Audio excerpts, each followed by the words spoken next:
Britain's crime record is worse than any other country in the European Union, with almost 86,000 citizens currently in prison, a rise of almost 800 in the last year alone. Why is it so high, and why do people commit crime in the first place? Dave Hyam is chief executive of the Well Communities, but was once a prolific offender. I first got into crime. In my young years, it was to feed a drug habit. At 12, going on to 14, I was on the heroin at 14, and then you needed a bit more money for that. I didn't know I was on heroin for the first year or so. I thought it was just gear. I didn't know gear and heroin were the same thing. So I'd start shoplifting, stealing out of cars, to commercial burglaries, and that was my first sentence. Cumbria Police Headquarters is the home of Crime Commissioner Richard Rhodes, who deals with rural crime and victim support. People commit crime for a whole range of reasons. At the most extreme, I suppose they commit crime in order to eat. At the other end, they perhaps commit crime because they're avaricious and greedy. In the middle, there are lots of people who commit crime because the opportunity presents itself, because they're tempted, or they're persuaded that it's the right way forward.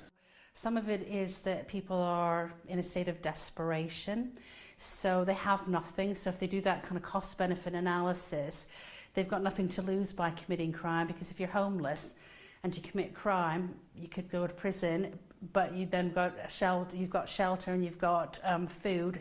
Other people, I've supervised a lot of gang members, so sometimes it's part of the initiation about committing crime, just to show that they're committed to the cause.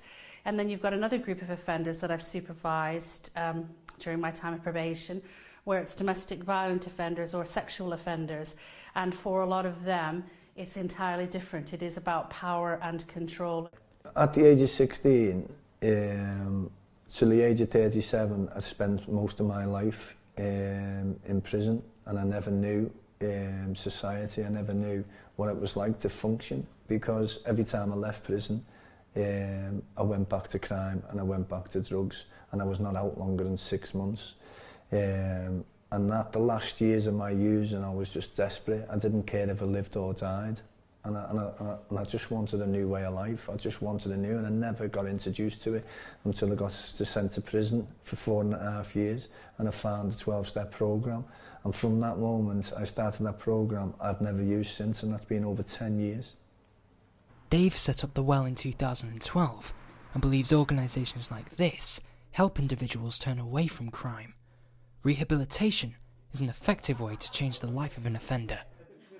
When I got out of prison, I was really alone. So that's when I had the idea that we need something in the community-led, for people coming out of prison, people leaving detox, people leaving rehab, to a flagship to draw people to, that, you know, you can have meaningful relationships with people in a community that will help sustain your recovery. I think it's a question of realising the consequences of their actions.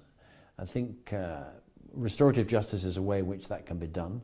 You get the criminal to meet the person who's been had the crime committed against them, and if the criminal can come to terms with the consequences of what they've done on an individual basis, I think they have more chance of not offending again in the future.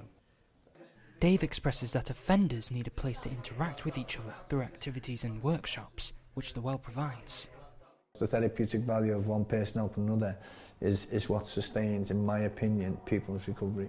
So people come to Well and they can get involved in the women's group. We run women's support groups, family support groups, men's support groups. We use mutual aid meetings, activities. We have a social enterprise kitchen. We teach people how to cook.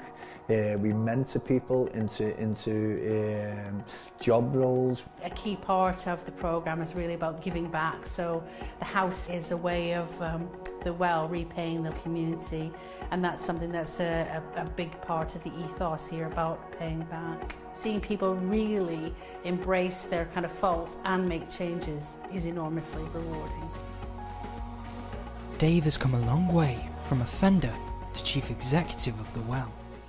do you know what, I've got a family, I'm married and I've got 2 beautiful children, I've got a job and I've got my house and I've got my wife, and it's like, I'm absolutely over the moon and I'm doing the job I love and was born to do.